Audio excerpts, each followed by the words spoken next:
నమస్తే అండి. ఈరోజు నేను చెప్పబోయే కథ 'అహల్య'. రచన గొడ్లి శ్రీనివాసరావు గారు. స్కిప్ చేయకుండా వినండి, మీకు చక్కగా అర్థమవుతుంది. మీరు కనుక మా ఛానల్ని మొదటిసారిగా చూస్తున్న వారైతే సబ్స్క్రైబ్ చేసుకోండి. కథ నచ్చితే లైక్ చేసి బెల్ ఐకాన్ ప్రెస్ చేయండి. నోటిఫికేషన్స్ అన్నీ మీకు అందుతుండడం వలన ఏ వీడియోను మిస్ కాకుండా వినవచ్చు. మీ అభిప్రాయాన్ని కామెంట్ రూపంలో షేర్ చేసుకోండి. ఇక కథలోకి వెళ్దామా? అన్ని వేదాల్లోనే ఉన్నాయట అని కొంతమంది మన భారతీయ పురాతన విజ్ఞానాన్ని ఎద్దేవా చేస్తారు. పురాతనమైన, సనాతనమైన, అధునాతనమైన ఆ విజ్ఞానమే, సారూప్యతలు కలిగిన అంశాలే మళ్ళీ మళ్ళీ కొత్తగా, సరికొత్తగా చెప్పుకుంటూ ఇది కొత్త ట్రెండ్ తెలుసా, ఇది న్యూ ఇయర్ ట్రెండ్ తెలుసా, తెగ ముచ్చట పడిపోతూ ఉంటారు చాలామంది. పాత విషయాల్ని కొత్త సీసాలో పోసి పులకించిపోతాం. కావాల్సింది అదేనా, లేక ఆచరణ? ఈ కథలో ఏం జరిగిందంటే, అది ఒక అందమైన సాయంకాలం. ఏటవాలుగా పడుతున్న సూర్యకిరణాలతో బంగారు రంగులో అందంగా, హుందాగా దర్శనమిస్తున్నాయి అక్కడి పురాతన కట్టడాలు. ఒక పక్కన సూర్యుడు తన ప్రయాణాన్ని ఆ రోజుకి ముగించి పశ్చిమానికి దిగిపోయే సమయం దగ్గర పడుతూ ఉంది. అంతలో ఒక టూరిస్ట్ బస్ దుమ్ము రేపుకుంటూ వచ్చి ఆగింది అక్కడ. దానిలో నుంచి పర్యాటకులు జంటలు జంటలుగా దిగసాగారు. వారిలో ప్రత్యూష్, శర్మిష్ఠ కూడా ఉన్నారు. ఆఫీస్ కొలీగ్స్ అందరూ కలిసి ఏర్పాటు చేసుకున్న మధ్యప్రదేశ్ పర్యటనకు వచ్చారు. అది ఇండోర్ పట్టణంలోని ఒక ముఖ్యమైన పర్యాటక ప్రాంతం. వాళ్ల 10 రోజుల పర్యటన ప్రణాళిక ముగింపు దశకు వచ్చింది. భోపాల్, మండు, మహేశ్వర్, ఉజ్జయిని వంటి పర్యాటక ప్రదేశాలు సందర్శించి చివరకు ఇండోర్ వచ్చారు. బస్ దిగిన ఆడవాళ్లలో చాలామంది మోడ్రన్ డ్రెస్సుల్లోనే ఉన్నారు. ఒకరిద్దరు డ్రెస్సులు వేసుకున్నారు. ఒక్కరంటే ఒక్కరు కూడా చీరలో లేరు. వస్త్రధారణ చూడడానికి అందంగానూ, శరీరానికి సౌకర్యంగానూ ఉంటే చాలని వాళ్ల ఉద్దేశం. భారతీయ సంప్రదాయ వస్త్రధారణ పట్ల వాళ్లలో చాలామందికి ఆకర్షణ లేదు, అభిమానమూ లేదు. అందరూ కిందికి దిగారని నిర్ధారణ చేసుకున్నాక గైడ్ వాళ్ళందరినీ ఒక్కచోట చేర్చి చెప్పాడు. ఇది రేవా సొసైటీ. ఇక్కడ మధ్యప్రదేశ్ సంస్కృతిని ప్రతిఫలించే హస్తకళా వస్తువులు దొరుకుతాయి. కొనడం మానడం మీ ఇష్టం. ఇలాంటి నిర్బంధం ఉండదు. కానీ మీరు కనీసం చూస్తే వాళ్ళకి ప్రోత్సాహకరంగా ఉంటుంది. పదండి చూపిస్తాను అంటూ అటుదారి తీశాడు. ప్రత్యూష్ నవ్వుతూ చూశాడు శర్మిష్ఠ వైపు. ఏవేవో కొనిపించాలని చూస్తారు ఈ గైడ్లు. నాకైతే ఈ చీరలవి కొనాలని లేదు. ఇప్పుడు ఎవరు కడతారు చెప్పు ఈ చీరలవీను? శర్మిష్ఠ ముఖం చిట్లిస్తూ అంది. ఏ ప్రత్యూష్, మీ ఆవిడకు ఇక్కడి మహేశ్వరం చీరలు కొంటావేమిటి? బాగా ఫేమస్ ఇక్కడి చీరలు అన్నాడు విరూపాక్షయ్య. ఆయన వాళ్ల టూర్ మేనేజర్. వాళ్ళంతా ఒకే విశ్వవిద్యాలయంలో పనిచేస్తున్నారు. ప్రత్యూష్ ఆ విశ్వవిద్యాలయం అర్థశాస్త్ర విభాగం ఉపాచార్యుడు. అదే అర్థశాస్త్ర విభాగానికి అధిపతి విరూపాక్షయ్య. మీరు కొనండి సార్, తనకేమైనా నచ్చితే నేను కొంటాను అన్నాడు ప్రత్యూష్ కాస్త మొహమాట పడుతూ. విరూపాక్షయ్య భార్య రజనీ ముందు నడుస్తుంటే తక్కిన ఆడవాళ్లు వాళ్ల వెంబడి మగవాళ్ల లోపలికి నడిచారు.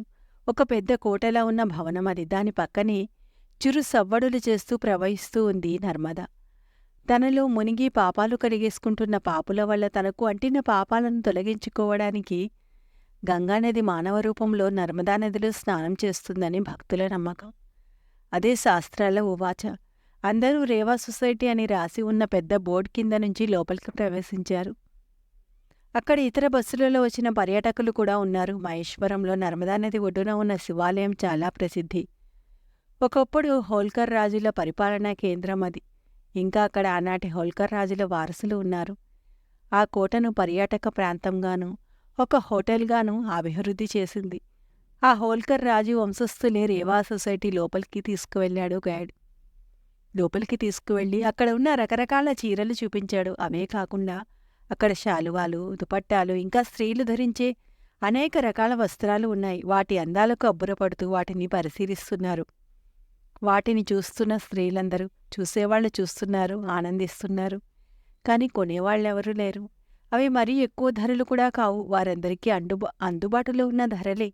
ఇవి బాగున్నాయి, కానీ వీటిని మనం కట్టం. కొనేసి బీరువాలో దాచి ఉంచితే వేస్ట్ కదా అంది సుమిత్ర. నిజమే, నేను ఇలాగే టెంప్టే లాస్ట్ టూర్లో కొన్నాను. చీరలు కట్టడం నాకు రాదు.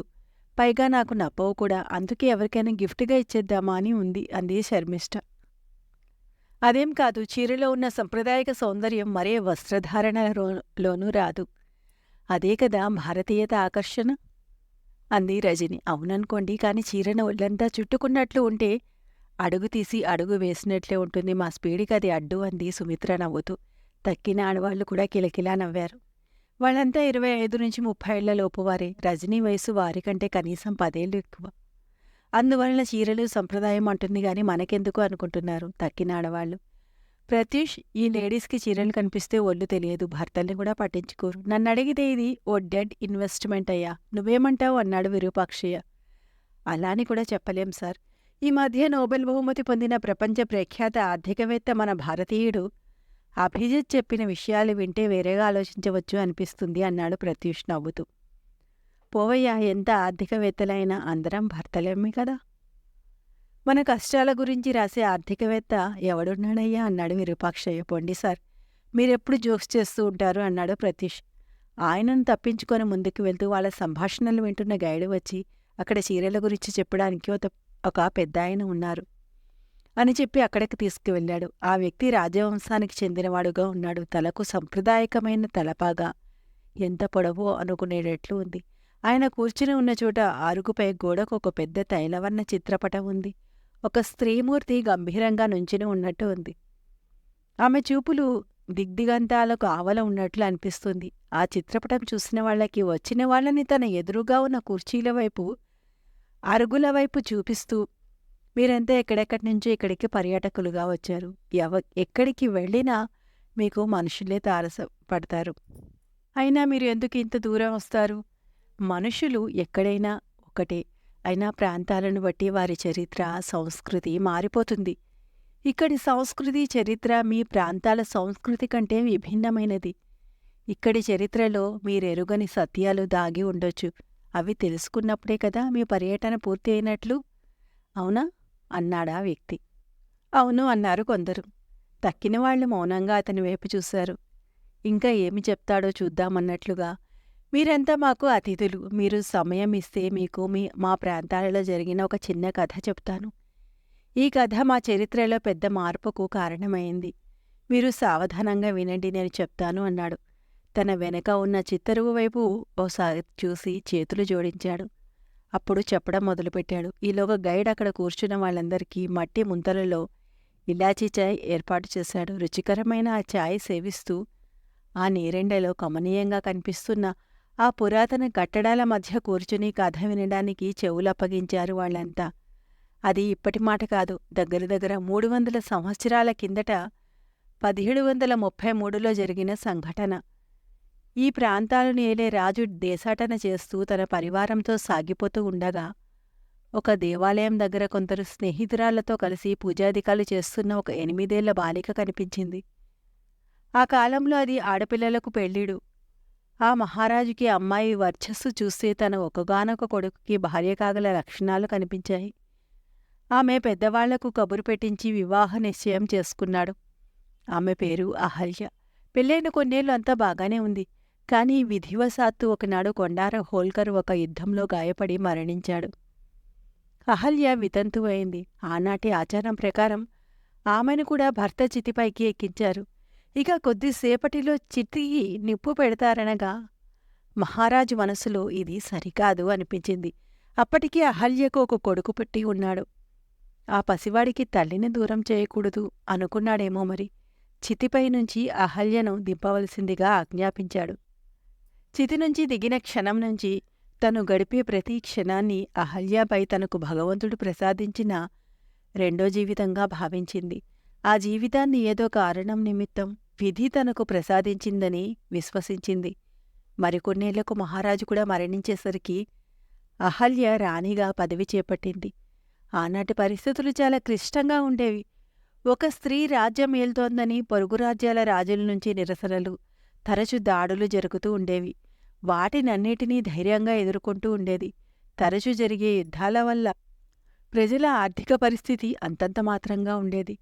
తన ప్రజల సంక్షేమం కోసం ఏమైనా చేయాలని నిరంతరం తలపోసేది అహల్యాబాయ్. రాజధానిని మహేశ్వరానికి మార్చింది. అక్కడ ప్రతిరోజు దర్బార్ నిర్వహించేది. అలాంటి సమయాలలోని ఆమెకు తన ప్రజల ఆర్థిక స్థితి తెలిసివచ్చింది. చేద్దామంటే పనిలేదు, పైసా రాబడి లేదు. దొరికినది తింటూ ఉన్నది రేపటికి దాచుకుంటూ కొన్నిసార్లు పొట్ట చేతపుచ్చుకొని దూర ప్రాంతాలకు వలస వెళ్తూ ఇబ్బందులు పడుతున్న తన ప్రజల సమస్యలు విని ఆమె కడుపు తరుక్కుపోయేది. కుమ్మరి పనులు వంటివి చేయడంలో నైపుణ్యం గల పనులను పురుషులు చేసేవాళ్లు. బండ పనులను స్త్రీలకు ఒప్పచెప్పేవారు. కొలిమి దగ్గర గాలి విసిరేది ఆడవాళ్లే. ఇనుముని సరైన విధంగా కాల్చి దానికి రావలసిన ఒక విధమైన రూపం రప్పించడానికి బరువైన సుత్తిని ఎత్తి బలంగా కొట్టే పనిది ఆడవాళ్లదే. మైళ్ళ కొద్దీ దూరం నడిచి లోతైన బావులలోకి మెట్లమీదుగా దిగి నీళ్లు తేవాల్సింది కూడా ఆడవాళ్లే. ఒక వంక ఆర్థిక దుస్థితి, మరో వంక స్త్రీల పట్ల వివక్ష. సమాజానికి పట్టిన ఈ రెండు జబ్బులను ఏకకాలంలో వదిలించడానికి ఏం చేయాలని ఆలోచించింది. మహేశ్వరంలోని ఈశ్వరుడికి నర్మదానదిని ధ్యానం చేస్తూ ఉండేది. అప్పుడు ఆమెకు ఒక అద్భుతమైన ఆలోచన వచ్చింది. తన రాజ్యంలోని మహిళలకు వస్త్రాలు నేసే పని నేర్పించాలన్నదే ఆలోచన. చుట్టుపక్కల ఉన్న మండు లాంటి ఊళ్ళ నుంచి నేర్పరులైన నేతగాళ్లను పిలిపించింది. వాళ్లకు కావలసిన వసతులను ఏర్పరిచింది. వాళ్ల పని మహేశ్వరంలోని స్త్రీలకు నేత పని నేర్పడం. మెల్లమెల్లగా అక్కడి ఆడవాళ్లు నేత పని పట్ల మక్కువ పెంచుకున్నారు. మగ్గంపైన కూర్చుని కొన్ని వేల దారపు పోగులని కలబోసి నేస్తూ సుందరమైన వస్త్రాలను నేయసాగారు. మొదట్లో 9 గజాల పొడవు ఉండే చీరలు, తలపాగాల వస్త్రాలను నేసేవారు. వాటికి రంగులు వేయడం, వాటిపైన అందమైన డిజైన్లను అల్లడం కూడా నేర్చుకున్నారు. ఈ కాలంలో పెద్ద పెద్ద ఐఐఎంలలో ఎంబీఏ చదివిన మేనేజ్మెంట్ విద్యార్థులు ఒక మాటను వాడుతూ ఉంటారు, అదే బ్రాండింగ్. అలాంటి బ్రాండింగ్ని ఆ కాలంలోని అహల్యాబాయి వినియోగించింది. మహేశ్వరంలో తయారయ్యే చీరలకు ప్రత్యేకత ఉండాలి అని నిర్ణయించింది. వాటిపైన డిజైన్లను నర్మదా నది అలల నుంచి స్ఫూర్తి తెచ్చుకుని చిత్రించింది. ఆమె అప్పుడు చూపిన దారిలోనే ఇప్పటికీ స్త్రీలు తమ నైపుణ్యాన్ని మరింత మెరుగుపరుచుకొని మహేశ్వర్ చీరల ప్రత్యేకతను కాపాడుతూ వస్తున్నారు. చిన్న చిన్న జరీ బార్డర్లు, అటు నుంచి ఇటు తిప్పి కట్టుకోవడానికి అనువుగా ఉండే బుగ్గీ బార్డర్ డిజైన్ ఈ చీరలకు ప్రత్యేకం. ఈ ఒక్క మార్పు ఎంతమంది జీవితాలలో పెను మార్పులకు కారణమైందో, దానివల్ల ఎంతమంది మహిళలకు ఆర్థిక స్వాతంత్ర్యం వచ్చిందో మనం ఊహించలేము. కానీ ఒకటి మాత్రం నిజం, ఆనాటి నుంచి మహేశ్వరంలోనూ ఆ చుట్టుపక్కల ఆకలి కనబడలేదు. పేదరికం తొలగిపోయింది. స్త్రీలలో కొత్త చైతన్యం వచ్చింది. ఈనాటికి మహేశ్వరం చీరలను ఆడవాళ్లే నేస్తారనే విషయం మీకు తెలుసా? అడిగాడు ఆ వ్యక్తి. నిజమా? అన్నారు ఆ కథను వింటున్న ఆడవాళ్లంతా. ఆశ్చర్యంగా చూస్తూ అవును అన్నాడు. వాళ్లను అక్కడకు తీసుకొచ్చిన గైడ్. రాను రాను ఇక్కడ ఈ సొసైటీ ఏర్పడింది. తాము నేసిన చీరలను మధ్య దళారీల ద్వారా మార్కెట్కి పంపిస్తే తమ శ్రమ శక్తికి తగ్గ ఆదాయం రావడం లేదని ఈ మహిళలందరూ కలిసి ఒక సొసైటీగా ఏర్పడ్డారు అన్నాడు ఆ వ్యక్తి. అతని మాటలకు మధ్యలోనే అడ్డు వస్తూ, దాన్నే రేవా సొసైటీ అని అంటారు. అవునా అన్నాడు విరూపాక్షయ్య నవ్వుతూ. అవును, అయితే దీనికి రేవా అని పేరు ఎందుకు పెట్టారు అన్నాడు ప్రత్యూష్. అది ఆయనే అడగాలి అన్నాడు విరూపాక్షయ్య. నర్మదా నది ఇక్కడ ఉండబట్టి తమకు అన్ని రకాలుగానూ అభివృద్ధి జరుగుతూ ఉందని ఇక్కడి ప్రజల విశ్వాసం. అది ఈనాటిది కాదు. అహల్యాబాయి ఈ నర్మదా నది అలల ప్రేరణతో ఈ మహేశ్వరి చీరల డిజైన్లను రూపొందినప్పట్నుంచి ఉన్నమాట. అయితే నర్మదా నదినే రేవా అని ఇక్కడి వాళ్లు పిలుస్తారు. అందువలన దీనికి రేవా సొసైటీ అని పేరు పెట్టారు అన్నాడు ఆ వ్యక్తి. ఓ, ఇంత కథ ఉందా ఈ చీరల వెనుక అన్నాడు విరూపాక్షయ్య. సార్, మీరు అనుకున్న కథ కంటే ఇంకా మౌలికమైన కథ కూడా ఇక్కడ ఉంది అని నాకు అనిపిస్తూ ఉంది. అదేంటో చెప్పనా అన్నాడు ప్రత్యూష్. ఏమిటో ఆ కథ అన్నాడు విరూపాక్షయ్య. విరూపాక్షయ్య సతీమణి రజనీ కూడా ఆ కథ ఏమిటో తెలుసుకోవాలి అనుకుంది. చెప్పవయ్యా ప్రత్యూష్, మాకు కూడా చెప్పు ఆ కథ ఏమిటో అంది.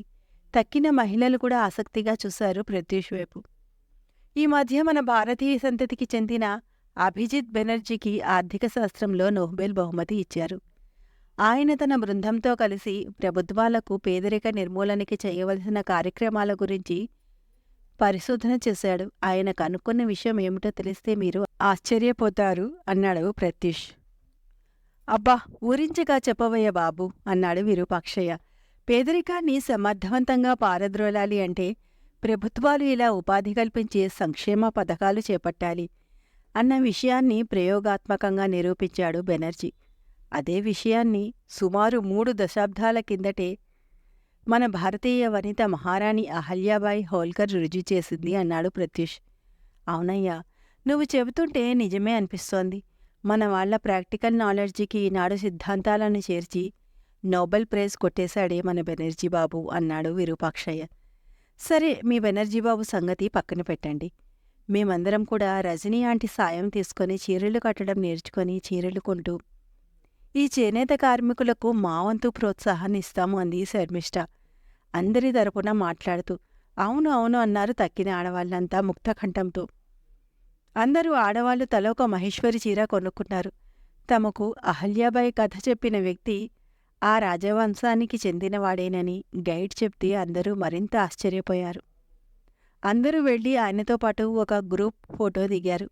అహల్యాబాయి రగిలించిన స్ఫూర్తి ఆ వంశస్థులను కూడా అంతగా ప్రభావితం చేయడం అపురూపం అనిపించింది అక్కడ ఉన్న అందరికీని.